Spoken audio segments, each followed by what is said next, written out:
and hello everybody and welcome to the GrowCast Show episode 4. What is the GrowCast Show? The GrowCast Show is a video podcast exclusively for Grow Success Club members. The purpose of the GrowCast Show is to help you to get more followers, get more leads, and get more sales. The vision of the GrowCast Show is to help business owners grow their personal brand using their unique stories. And the mission of the GrowCast Show is to serve those that serve others. On today's episode of the GrowCast Show, I have with me Mandd Fernando. Mandd Fernando is someone that I have a personal experience talking to. I have personal experience getting his services as well. It's not what you think, but yes, I have gotten his services as well because he is the man who overcame blindness with self-hypnosis without even realizing it. Mandd Fernando is the founder of Miracle Minds. He is a subconscious coach, and I have got with me Mandd Fernando. Man, how do you feel today? Great. Thank you, Vicky, for the chance to actually come for the GrowCast. Very nice. So, man, I always like to start off with every guest asking this same question. What does being better than normal mean to you? Better than normal, I think it's a bit hard for me because the thing is I don't even know where am I being better. As long as I'm better than yesterday, I think I'm good enough. Yeah, that's what for me. I like that. And also, my next follow-up question is, what makes you better than normal? Because for me, what made me better than normal normally is like, I even always feel that I'm not enough now. So I'm a person that always consume a lot of like content or education and stuff. Even in hypnotherapy, I learned from more than 500 hours worth of hypnotherapy studies. Yeah. And 500 hours, that's a long time. So I'll ask you about the specific 500 hours. What do you do in a short while? But I want to go straight to the origin story that you had. And I want to go straight to the point where I want you to tell us about the story that made you blind. Okay. That's a very interesting one because there's one day I woke up, then I say to myself, I normally can see 2 windows of my room. How come that day I can only see 1.5? So I'm like, am I dreaming? How come a vision from landscape to suddenly become squarish? So I close one of my eyes, which is my right eye, and it's like, poof, everything is pitch black. And moving forward after that, we went into hospital, we went to check. The doctor said the eyes is okay, everything is good. And then both become worse. But until today, even though I'm fully recovered, we don't even know what happened to me. So if you ask the origin, we really don't know because I don't have injury. I don't have any diabetes or sickness because people say maybe it's a stroke, maybe it's a diabetes. But I being tested negative for everything. Yeah. So that's how scary it is for me. And for yourself, what did you learn about yourself while you were blind? That is the most important part that actually turned my life around. Because before that, everything is science. I'm a science student. I can cut living frog last time without even me blinking. That's why my mom say, why not you become a doctor then? I say, I don't want to kill people. And the part of me is if cannot be proven scientifically is something is not right for me. But from that particular blindness, actually, I learned that not everything can be explained in science. Even my sickness, they take out my spine liquid to actually check what happened to me, and they cannot find anything. And when I recover, the doctor said, this cannot be the same person. So it became an eye-opener for me that something more than science is actually behind the whole things. Yeah. How long were you blind for? Surprisingly, I'm blind for exactly 3 months, which is from my short semester, the holidays 3 months, and I managed to recover in the 3rd month and continue my semester. Yeah. And what is the process? How was the process of recovery for you? That is the most strange part. So it's really, really literally like a Hollywood movie. When I recover that time, at first it's slow. And I exactly remember when it is when I able to see. I'm inside the car. My cousin actually nicely enough drive me to South Jakarta Starbucks because he say, "Oh, I'm always stuck at home." And in the car, I'm sitting down in a very relaxed state, and I say, "Can I just be healed? If I can be healed, let me help people to use my body to actually help people." And I slowly just relax into the point that I don't even know where am I. And I suddenly see one light post become sharp and another light post become sharp. And when most of them become sharp, I ask my cousin, "Can you tell me the plate number of front car? Is it B something something something?" Then my cousin told me, "How can you see? Let me drive closer. It's too far for me to see." So he drive closer and said, "Yes, you are right." And that journey back home is where I'm started to play this game of what is the plate number of the car. And the next day, actually, I fully recovered. Yeah, so that's the story behind. Would you consider it as a miracle? Would you consider it as a sign from God? Do you believe in God? What was that actually happened? I believe that, of course, there's a higher mind. Because I mean, I know that some people say God, some people for me it's like Buddha, and some people will be like, there's a lot of religion, but I believe there's a higher beings. Miracle, of course, is a part of a journey. But in the sense, if you ask me which one it is, I will not know. But that is exactly cannot be scientifically proven of what happened to me. Yeah. And tell us a bit more. What were you doing before you became blind? Before I become blind, actually everything is as per normal. I'm quite an active person. I play soccer every single Sunday. I will play basketball twice a week. And I don't have injury. And I'm a person that believes that if there's nothing broken, let's don't fix it. But it's where at the same time I also already start to enjoy hypnosis. I like magic. Last time our time I believe is David Copperfield. Every time it's come on TV, I would definitely watch it. So, and I'm surprised that now actually I drawn back to hypnotherapy is because of young time I did learn hypnosis as well, but I've forgotten it totally. Yeah.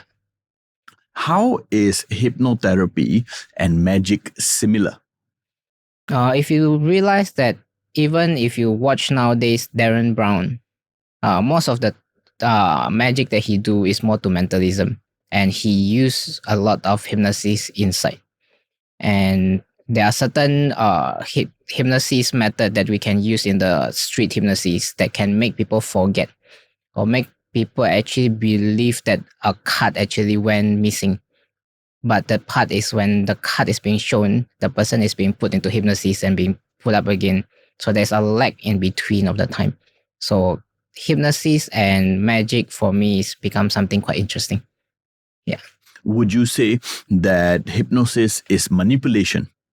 I don't believe so, because the part that manipulation, if you want to say that influence and manipulation, yes, hypnosis can be used for bad. I can manipulate you of doing things, but at the same time, that even words and your own greed can be used for me to manipulate. This is what I already share with my client that say, "I'm scared of doing hypnosis. Will you ask me for your PIN number?" I told them actually if it's up to your moral, it will not actually can be done because your subconscious will protect you.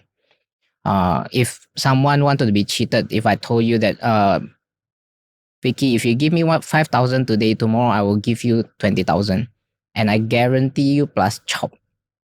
Without hypnosis, if you are greedy, you say, okay, $5,000 to 20,000, I will just give it to you. Then I run away.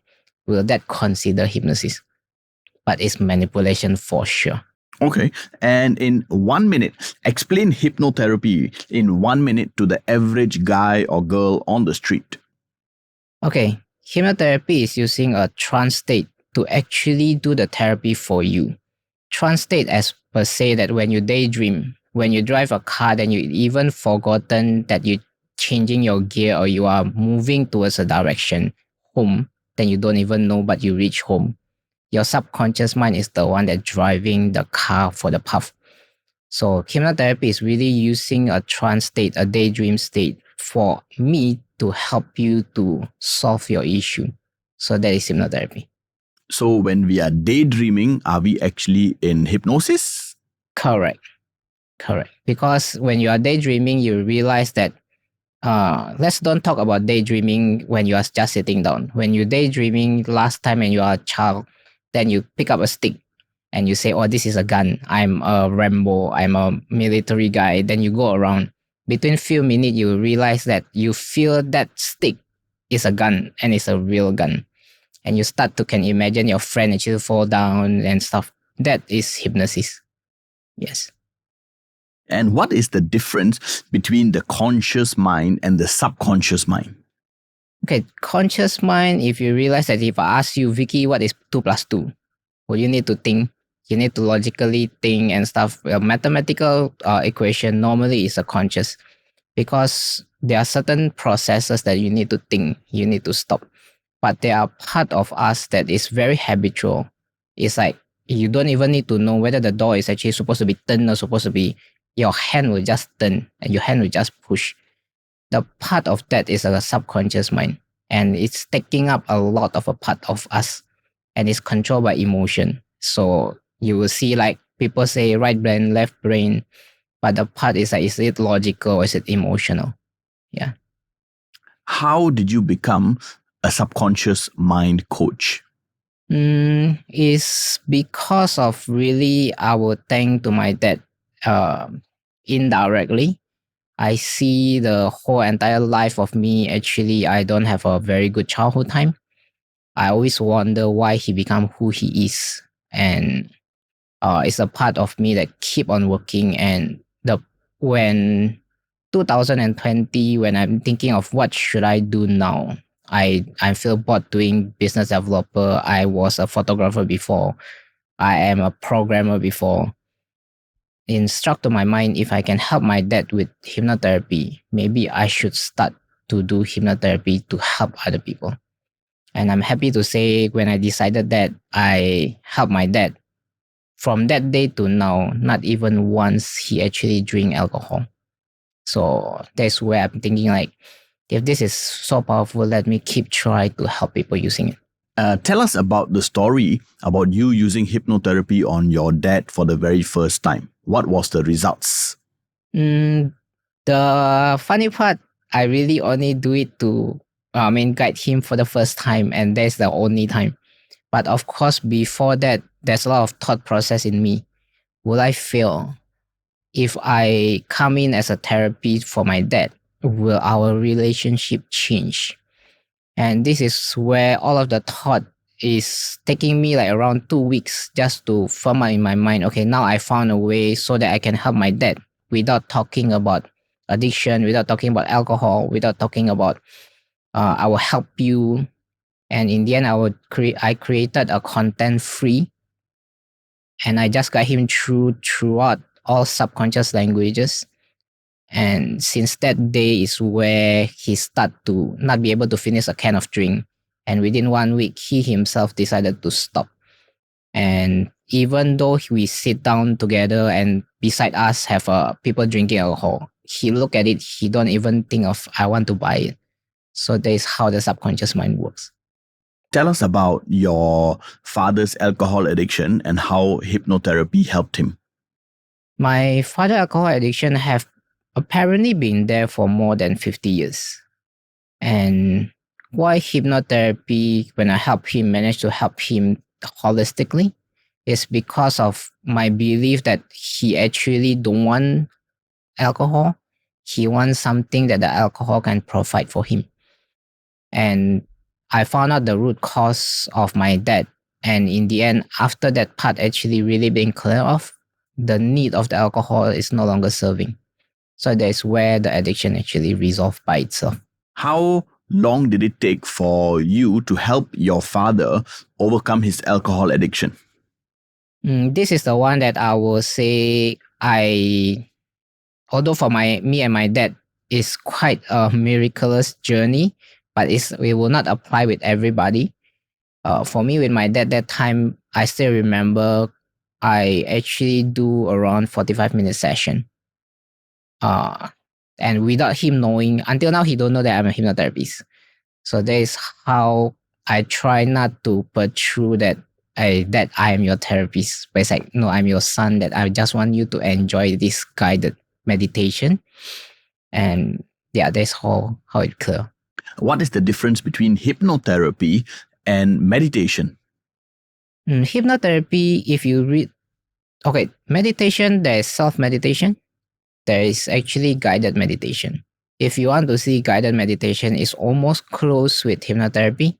But of course, hypnotherapy, we learn how to really uh, guide the person really for a clearing. If a meditation, if the person that guide you is just to, let go of your mind, let everything is gone and stuff, you feel peaceful, but you might or might not get a resolution. So it's very slight difference. I use a EEG machine to actually check when someone actually go to meditation and I guide them to hypnotherapy. We see the movement of the brain is almost the same. So that's how close it is. I like it. Is there such a thing as even deeper than subconscious mind called the unconscious mind? This is a very debateful part, which for me, I do believe that there is unconscious mind. So in our belief is there's actually super conscious mind, conscious mind, subconscious mind, and unconscious mind.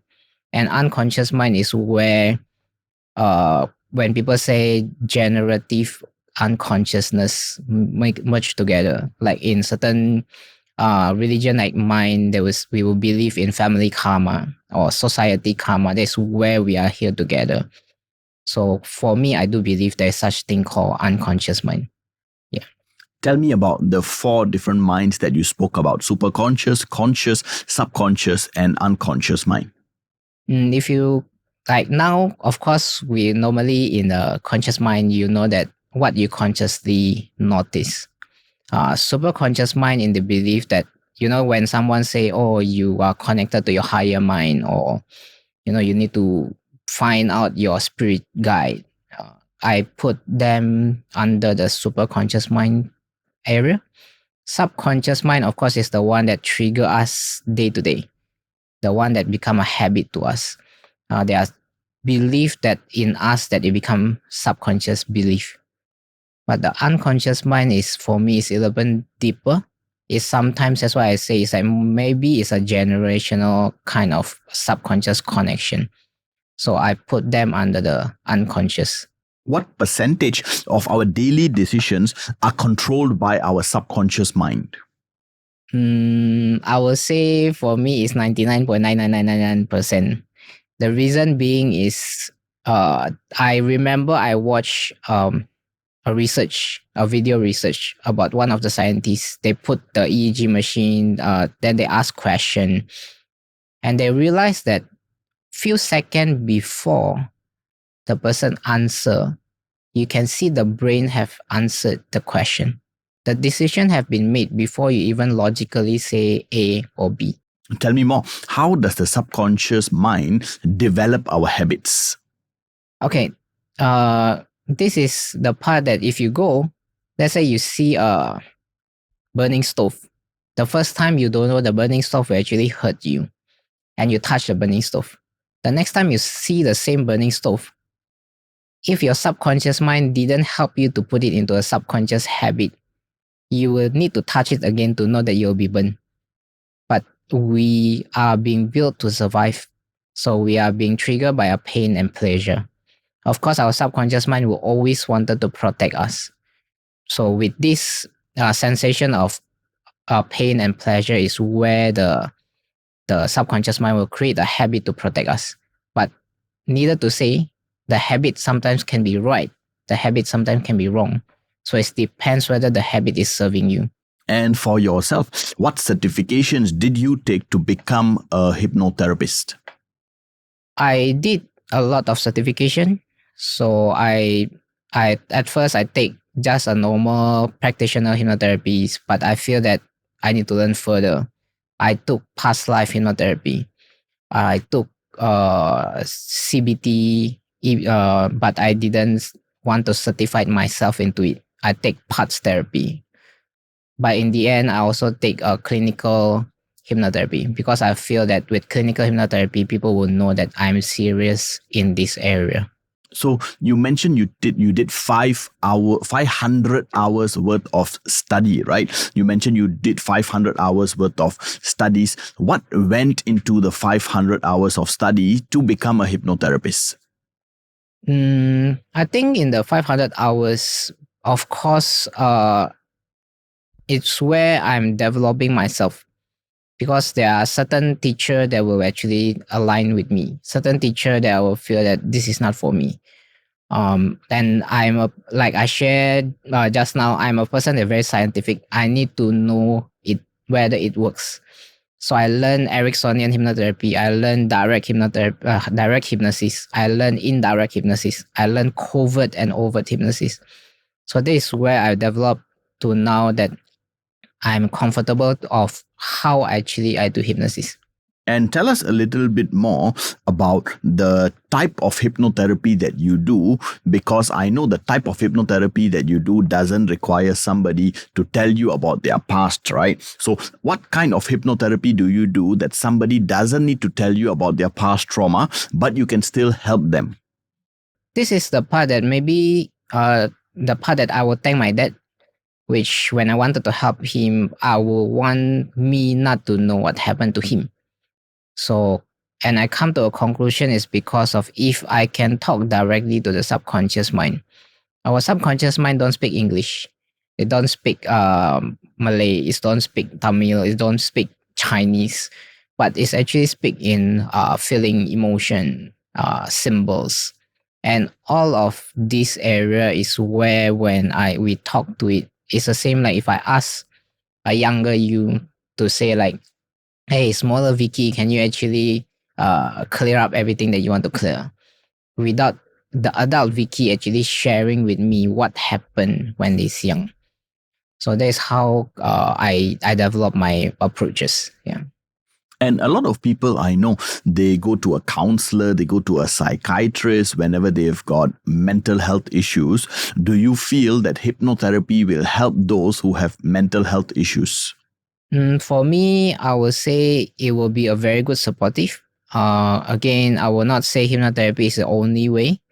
I have client and actually, in fact, few client that when they come to me and say, I'm actually already went to psychiatrist, I take up the antidepressant and stuff. Should I stop it? I say no, because in hypnotherapy, it will help you to assist on the certain area that to clear your mental blockage, your belief, and your emotion.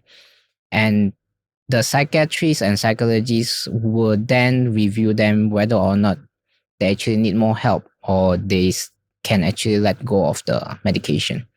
Yeah. But if you want to ask me whether or not it helped, I do believe that it helped because a lot of my clients that didn't get any resolution within like 3 years, 5 years, some of them is like one of them is 50 years. With after the 10 session, my client is actually break free out of it. Why do some people don't get results with counseling and psychiatrists and seeing psychologists, but they get results with hypnotherapy? There's a lot of different type of counseling. There's a lot of different type of psychologies. Even actually there is one called psychotherapies, EMDR. So it really depends on the therapist itself. If a person come to a therapist that only asks you certain question like, oh, what happened to your past? And they keep talking about the past, it can be seen as keep re-traumatizing the person. And if the resolution didn't come true, then it would just talking about the past. And there's some counselor that only use that in the sense like their belief is if I let you keep talking about your past, you feel numb of the past until you don't feel the pain anymore. But on my belief that we need to actually resolve out the deeper manner. And how many sessions does a person usually need in order to overcome their childhood trauma? It's a very difficult answer. I don't have that particular answer because there are certain clients that come to me with a huge amount of issue, but we managed to help the person in a session. And there are some people that come to me with a very small issue, but we need 5, 6 sessions. And this is the part that I always tell client that yes, you can get the shift, but I cannot promise you that you will be totally resolved within a session. I can only try my best. How would you define childhood trauma? Okay, trauma for me is not about a big trauma. Some people will feel that trauma means or the parents actually abuse a child. There are some hurt between the emotion and stuff. But for me, maybe I will change it into a term as in a bad experience. When a kids come to a parents and say, "Mommy, I draw this for you in school. This is can you actually look at it?" Imagine if the mother is very busy, very tired, and the mother just throw the paper out and the kid see it. The kid will feel hurt, although it's big or small. For certain people, they'll say, okay, my mother is just busy. But certain people will say, I draw it with all of my heart and soul, and my mom don't want me. And it will develop a different kind of behavior for that kids. So for me, it's more towards a bad childhood experience. Yeah. Do you feel that the new generation is more mentally weak? I don't believe so.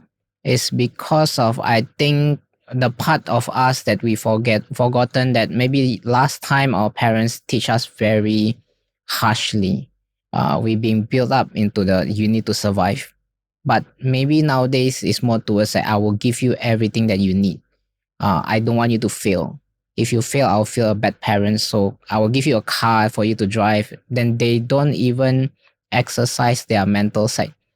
So the parents normally need to know that is it true that your child is weak or we are overly protective to the child? Is hypnotherapy safe for adults? It's totally safe for everyone, especially adult, because a lot of people will be scared like, oh, if I go to hypnotherapy, will I tell the whole story of my life? Will I actually open the Pandora box that I don't want to open? The part that we need to know that after you open the pain and we resolve the pain, you don't need that pain anymore. So it's not safe, but it's actually good. Is hypnotherapy safe for children? Yes, it's definitely because children will start to learn to realign with the subconscious mind. So for me, having a session, I do self hypnosis myself.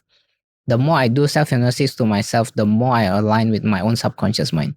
So the question will be, as a parents, will you want your kids to be aligned with themselves rather than they say, oh, part of me want to do A, a part of me want to do B, even worse, a other part of me want to do C, and it become a very cluttered situation. So as young as possible, I believe that kids can start to learn even self-hypnosis. At what age would you recommend that a kid learns self-hypnosis? My youngest client is at 7 years old. But I do believe that as a parents, actually you are already hypnotizing your kids since they are born. If you realize that the kids from 0 to 7, they will actually model their parents a lot. And whatever the parents do, the kids will in the end do. So I will suggest that actually as a parents, when you already have a kids, from there onward, you need to be aware that whatever behavior that you do will be subconsciously implanted to your kids. And as early as they can follow instruction, it can be where you start to introduce self-hypnosis for them. How do parents subconsciously implant themselves onto their kids? This is the one that I see on my client side. So for example, there are clients that when I do hypnosis on, they say, oh, I remember I'm a baby and I see my parents fighting. So since that day, they start to develop this particular issue. So they tend towards like, oh, man is bad, because whenever I see my dad is actually scolding my mom. And this one is the one that being implanted to the clients. So imagine that everything that you do, if you always scold someone old and your kids is there watching you keep scolding someone that is older than you, when they are actually grow up, they will subconsciously keep scolding someone. If parents find out that their child is gay or lesbian and they're not happy and they want to change their kid, can hypnotherapy rewire the child? This is the part that I think a very clear line need to be drawn, because what hypnotherapy should do is actually just to release the baggage. But after the baggage has been clear, if the person decided that, actually I like male more than female, I like female more than male, it's supposed to be the person's decision. As hypnotherapy, we don't actually advise a person of what they're supposed to do. Yeah. So if the parents bring the kids to me and say, "Oh, I want you to change my son. I don't want the son to be gay," I would stick with that, as in I will help you to resolve the emotion. Maybe because of the emotion is subconsciously implanted, when they actually resolve it, they will naturally go back as normal. But if they really build up and rewire that way, I don't think it's ethical for me to switch them that way. Yeah. And it's not lasting in any single way. Have you had experiences? Because we know, growing up, your parents always tell you that a boy will marry a girl will marry a boy. But have you had experiences where people come to you and they are unsure about their sexuality? I did have one. So tell me more about the experience you had of you helping a client who is unsure about their sexuality. For me, in the sense, I go back to the part of how do he feel about this situation. And for that particular client, what we did is we just clear off any single belief that he have that is actually didn't deserve. Like maybe they are torn between parents. Maybe they actually feel that actually young time I want to play with doll. How come I cannot play with doll? And when all of this clear is where the person actually can start to see where they're supposed to go. Is hypnotherapy for all religions? Definitely, because hypnotherapy is not it's not a spiritual things. You can say it's actually more scientific compared to spiritual. So I believe that it didn't even it's not supposed to be, and didn't even breach any single religion. It's actually when you do hypnotherapy, you are more aligned to yourself and you are more aligned to your own spirituality. So there is, again, I know that some hypnotists will say, guide a person to this way and that way. But for me, it's like if we open up a person as much option as they have, we're not supposed to lead them to where we want them to be. And why do some religious people feel that hypnotherapy is not safe? I believe that everybody is scared of something that they don't actually understand, because hypnotherapy in long time ago is way before the name is hypnotherapy, is actually animal magnetism, or we call it mesmerism. And there's one point of time, one of the best mesmerists actually able to help blind person to see, and people that cannot walk to actually walk. So bad to say that he's actually being prisoned, because the religious leader there say this is only God supposed to do this. Human cannot do this. So I believe since that day, maybe there's some mistake, misunderstanding that hypnotherapy, everybody can do this, which I don't believe so. Because there are certain physical things, once it's done, it's very hard for us to actually manage. Are you able to convert someone from one religion to another religion using hypnotherapy? I think we will not even need a hypnotherapy. Because when you actually convince a person enough, if it's actually suitable for that person, the person will change. That's why for me, it's like hypnotherapy doesn't meant to be for manipulation, but in the sense like every single teacher is actually, believe it or not, is a hypnotist. Every single doctor is a hypnotist. If you went to doctor and doctor smile at you and say your problem is very small, everything is okay, even though the person have a chronic illness, it will be gone because the person believe in the doctor. the person is actually really, really well respected and come to you and say, hey, Vicky, will you want to change your religion? If you follow me, you know that everything is okay. If you put your trust more to him compared to your own religion, you will move towards his religion. So it really doesn't need hypnotherapy, and hypnotherapy not supposed to be used for these purposes. What are the best case usage of hypnotherapy? Best case usage for me is to save my own family. That one definitely. But of course, throughout my client wise, I have a client that come to me without me knowing that that person have a suicidal thought.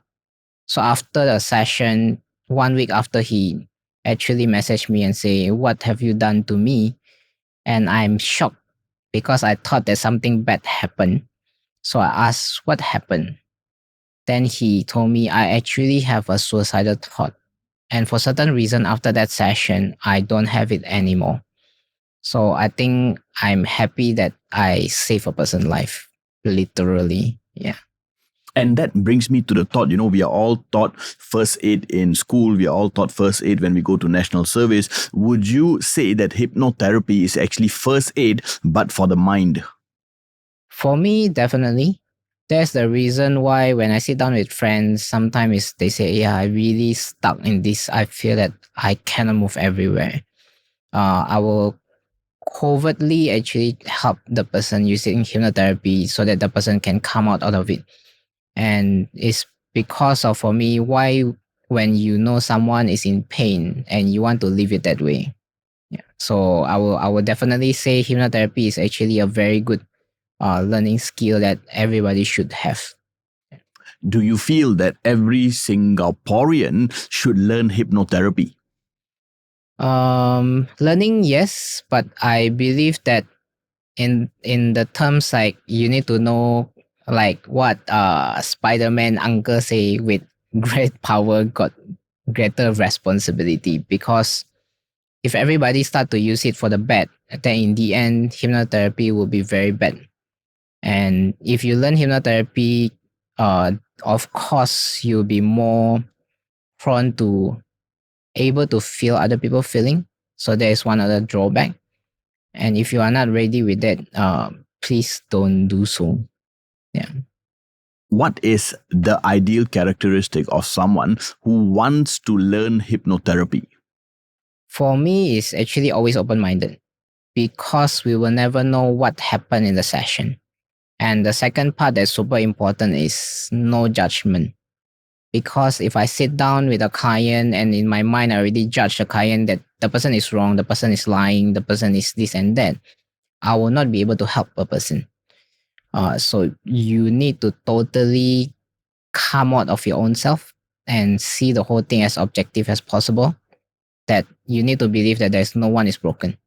If you can't do that, it's very, very difficult, because you will always come across a case that you feel, I hate this person, I cannot save him. And you will drive with the money. And in the end, you actually really will not be able to save the person. What are the problems hypnotherapy can solve in just one session? Normally, in just one session, I would say is phobia. Because phobia, people thought that phobia is actually developed throughout years. But we need to remember, within a split second, a person actually become phobia. And so far for me, up to today, the one that I consistently able to help a person in a session currently is phobia. Yeah. How many clients have you helped overcome their phobia? Not that much. It's, I think, a handful of 5 or 10. And sometimes it's just because of his friend to friend. Then we say, hey, this is what I do. Do you have a phobia? Then we just play in the cafe and remove the phobia that way. Yeah. What are the common phobias that people have? Cockroach and house lizard. So these two is quite common with quite a lot of people. Does a person need to prepare anything before having the session with you? I always tell my client, you don't need to prepare anything, because your body already kept everything. And what you need to come out with is what is your goal and what you want to actually release. And the rest of it is being taken care of your subconscious mind. Very nicely said. How long is one session and what happens during that one session with you? Of course, for session wise, if I just play with friends outside, it will be depends on what kind of situation. But on the client in the session wise, is normally in an hour time. The reason being is I want to maximize the session itself. If someone come to me for a phobia, I have helped someone within 15 minutes. But if the client pay me for a session, then I just remove it 15 minutes and say, okay, thank you very much for your money. But there's the door. I feel that I didn't give the person a bigger purpose.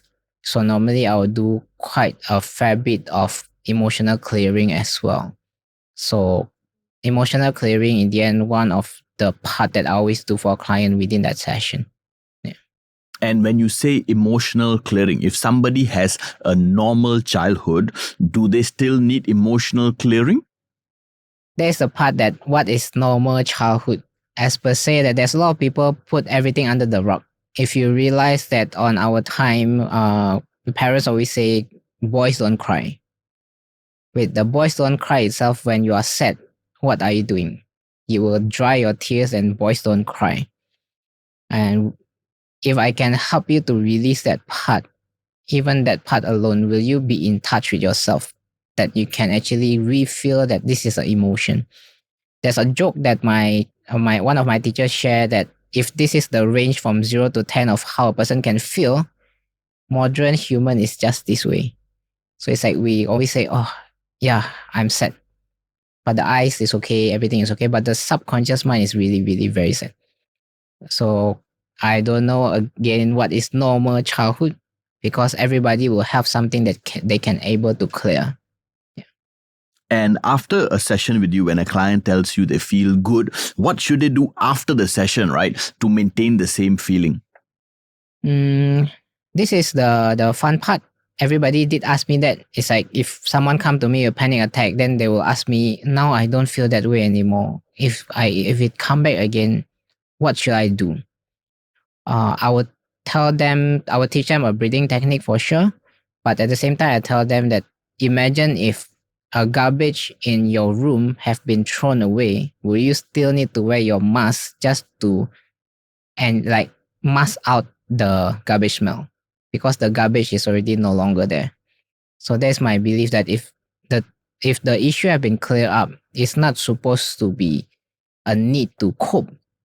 Because coping means the pain is still there, but I just need to cope to feel a little bit more normal. So I would tell my client actually there's nothing for you to do. You just need to enjoy what is your life now. Yeah. You mentioned about panic attacks. There's OCD, panic attack. There's so many different things, right? What are 3 things specifically that hypnotherapy can help in? If you realize OCD, anxiety, panic attack, depression, addiction, and procrastination, and all of this mental situation, there is one common dominator, which is subconscious need. So as long as in the subconscious need area, hypnosis actually is effective to help. But if you come to me and say, I have addiction, but I have drug addiction. So drug addiction will actually change the brain. They will change the whole neuron of the person. Hypnotherapy itself can help to remove the addiction, like to coach them out of the addiction, but it will not help the damages of the addiction. So medical practitioner need to be there to support the person for the recovery journey.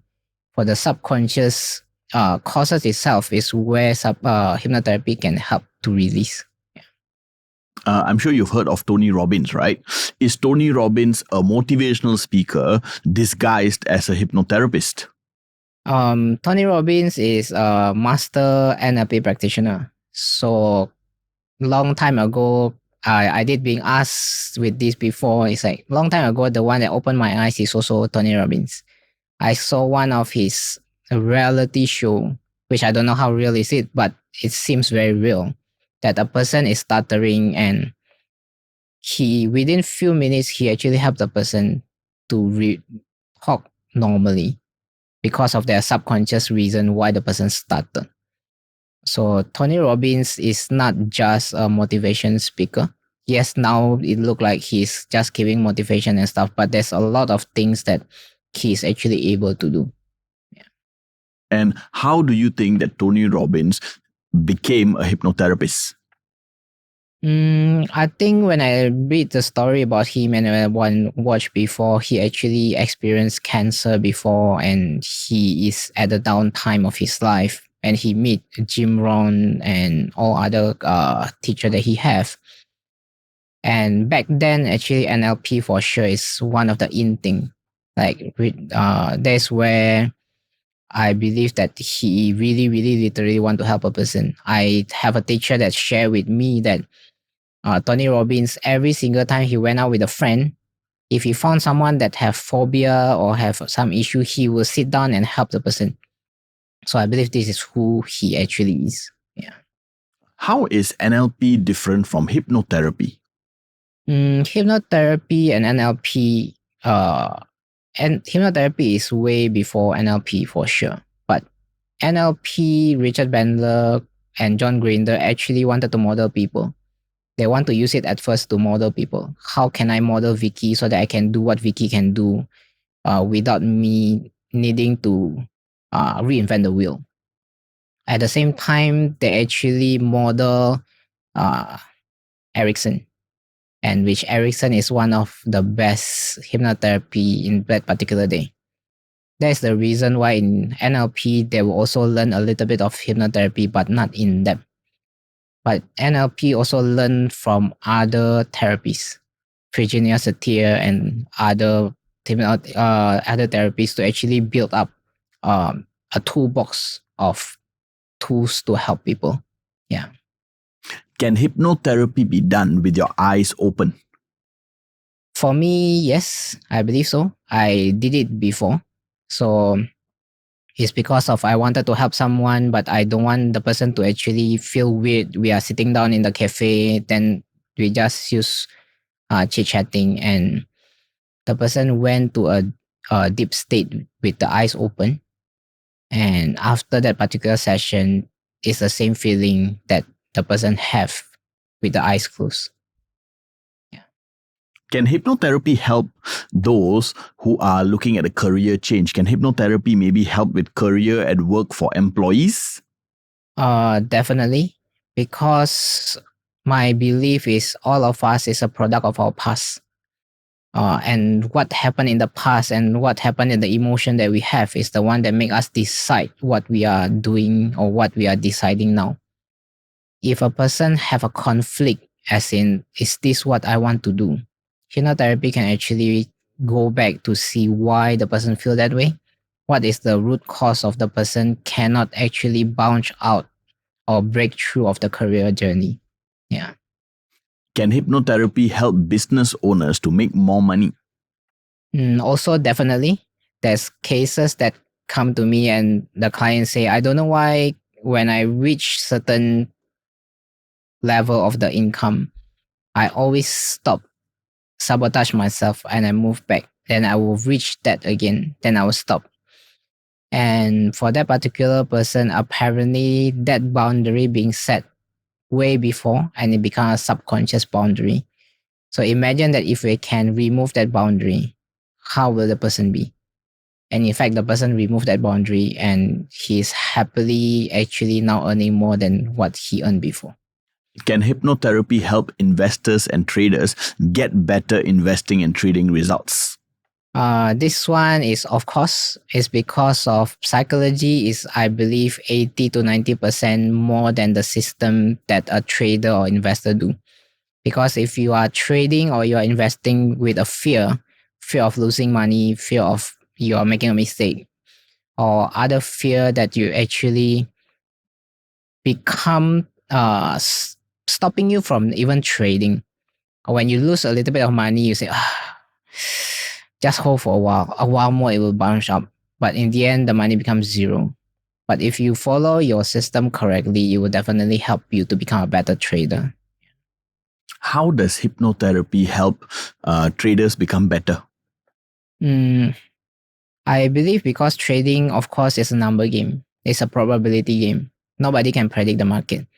And a lot of people actually sway is because of they sway to the direction that I don't want to lose my money, but at the same time, I hope I can earn more. So imagine the conflict that you have when the money is start to going down, like you are wrong at the position, you don't dare to cut because you hope it will raise again. Then in the end, you lose everything. With hypnotherapy, if I share with you that we can help you to follow your system without the emotion playing, if your system is correct, you're supposed to be able to earn more than if you have the fear of trading. If hypnotherapy is good for mental health, why is it not approved in Singapore? This is a very interesting part, which I know that even for me, I did try to contact the addiction care in Singapore and share. I learned hypnotherapy. I wanted to be a volunteer here to help, but they say, "Oh, I'm so sorry that we don't accept freelancer." Then I went to other organization to say, I know that COVID is very stressful. I want to use hypnotherapy to actually help people to ease out their mental side. Then they say, oh, we are not interested in hypnotherapy. So the part of it in the end is because hypnotherapy is very hard to be regulated. So the government will not want to take the chance that people use hypnotherapy wrongly and it become unregulated area. In which countries is hypnotherapy more popular?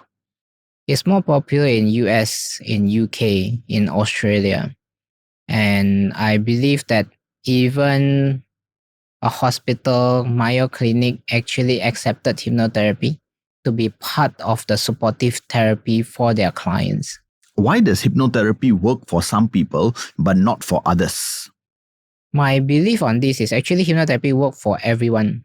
It's just that how the hypnotist guide the person and whether or not the person is ready. Because, for example, if someone come to me and say, "Oh, I want to remove my cigarette addiction," but the reason behind is actually the wife forcing him to stop. He don't want to stop. So hypnotherapy will not work because subconsciously the person protected himself, saying that no matter what being done, I still want to smoke. So when this is the part that when you don't actually wanted to be helped, it's very difficult for hypnotherapy to work. Let's talk about addiction. So, if someone is addicted to smoking or drinking, will hypnotherapy help and how? Yes, definitely hypnotherapy will work. It's because of there's a difference between you are enjoying a drink comparing to you're addicted to a drink. And for me, in my practices, I don't remove the ability to drink. Certain hypnotherapists will make sure that the person will never drink. But for me, it's more towards what is the reason of the person actually drinking. After we remove the root cause and the person actually start to feel that, oh, I don't need to use this addiction to serve my that purpose. They would just drink because they wanted to drink. If someone has an addiction to masturbation, will hypnotherapy help and how? This one definitely also, because as per se, like if you realize that, okay, why the person actually masturbate, maybe there's more behind. Maybe the person don't feel love. Maybe the person feel that I don't even good enough to have a partner. I will not have a partner. I will this and that. I'll fail my partnership way before. But if that part have been clear and the person enjoy their life more, masturbation might not be the addiction anymore. So, do you feel when it comes to masturbation, the addiction is not really the masturbation but something deeper? For me, all or almost all addiction always have something deeper behind. It's because of the addiction serve a purpose. That's the reason why for me, people that use willpower to change their addiction normally will fail. Because willpower is just like a water in a bottle. How much will that you have is inside that bottle. Some people have bigger will, they have bigger water bottle. Some people have smaller will, they have smaller water bottle. But once that water inside is finished, they will go back to the subconscious habit. If someone is addicted to porn, will hypnotherapy help and how? Yes, hypnotherapy will help with porn as well. Because at the same time, if I ask people who have the addiction with porn of why they actually feel that they need to watch the porn, they always have the reason behind. And there's always have the subconscious intention out of that for that subconscious actually to give to that person. The one that I share, that subconscious mind always want a best intention, but it did with a wrong habit. So that is where when the habit is wrong for you is where we can help to change to the alternative positive habit. Yeah. Do you feel that addiction can be overcome with good habits? Do you feel that any kind of addiction is able to be solved with hypnotherapy? I'm not sure 100% of every single addiction can be helped. But of course, at the same time, as a hypnotherapy, what I can do is to find out what is the root cause, whether or not we can help this root cause to have another alternative positive habit. This is a part of my step by step habit change, which is like what is the root cause and what is the alternative can serve the same root cause. Imagine that if you say someone come and say I want to stop smoking, but I cannot stop smoking, and we found out the root cause is if I don't smoke, I don't have friend. Because if I smoke, everybody say you are very cool. The way you hold a cigarette and stuff, your sound of your lighter, and the person become very happy. And if we can find out a way that positively the person can make friend without cigarette, then they naturally will stop smoking. If we suspect someone is having depression, should we refer them to hypnotherapy? For me, depression, yes, you can actually recommend to hypnotherapy. At the same time, please don't block them of going to psychiatrists or psychologists, because hypnotherapy, we are a supportive area. So we will never know how deep in depression the person is, because if they have a suicidal attempt or suicidal thought, when a psychiatrist actually catch that particular part, they will be able to help them in a very fast manner. If although a person feel that, oh, antidepressant is bad and stuff, I want you to move a step back and imagine that you have a wound, you still want a bandage first before the body actually heal. So psychiatrist is there for a reason. And even with psychiatrists, even a client that take an antidepressant or mood stabilizer, they still can experience hypnotherapy without having the efficiency drop. So it's still a good result. Yeah. Is hypnotherapy suitable for couples to do together? This is the part that I will say for me personally. I believe other hypnotherapy maybe see both client together, but for me, the answer will be no. It's because of imagine if a couple who quarrel sit down together and both of them need to be in hypnotherapy and the other party is awake. The person will be aware that the other party is there. They will actually block off certain emotion that's supposed to come out. So for me, maybe it's my limiting belief that I feel that it's supposed to be done one by one. Yeah. And I want to end off with a very important question, which is quite controversial as well, but I just want to ask it to you straight. Is hypnotherapy a scam? Hypnotherapy, for me, literally is not a scam. That's what I'm afraid of. That's the reason behind that I say to myself, if I can help my dad without my dad knowing that I'm a hypnotherapy, then I will do this business. If it's a scam, that means I need to tell my dad first, I'm a hypnotherapy. Once you come a session with me, you will never be able to smoke. But I didn't even tell him anything. What I told him is literally, I learned something that I can guide you through. It's just a pure relaxation, just almost the same with meditation. And the results show. So I don't believe hypnotherapy is a scam. And for yourself, Mandd, how much do you charge for one session? At the current moment, my online session is at $200, but my offline session is at $250. Yeah. And how do you charge? Is it on a package basis? Can someone come and see you on a one-to-one basis? For me, that price is actually a one session per session basis. But of course, I can do a group hypnosis. I can do actually in the coaching package area, which in the coaching package area will be like 6 months of coaching. It will be like 4 times a month. Yeah, so it's a bigger package as per se. I know you've got a special offer for our Grow Success Club members, right? So you started with, to anybody listening, that's how you started. So I know you've got a special offer for our Grow Success Club members. Can you tell us a little bit more about the special offer that you have for our listeners today? Okay, for all of the GrowCast listener, of course, I believe that everybody have a thought. Will hypnotherapy work for me? How can it help for my situation? So that is where I will give one session of the Achievement Accelerator session. It's where I will share with you what you can do for yourself and actually how I can help you. If out of that session you feel that you can do everything yourself, by all means you can do so because it's non-obligatory. But if you feel that I'm a best person and suitable to help you, I'll give $50 off of the first session with me. Yeah.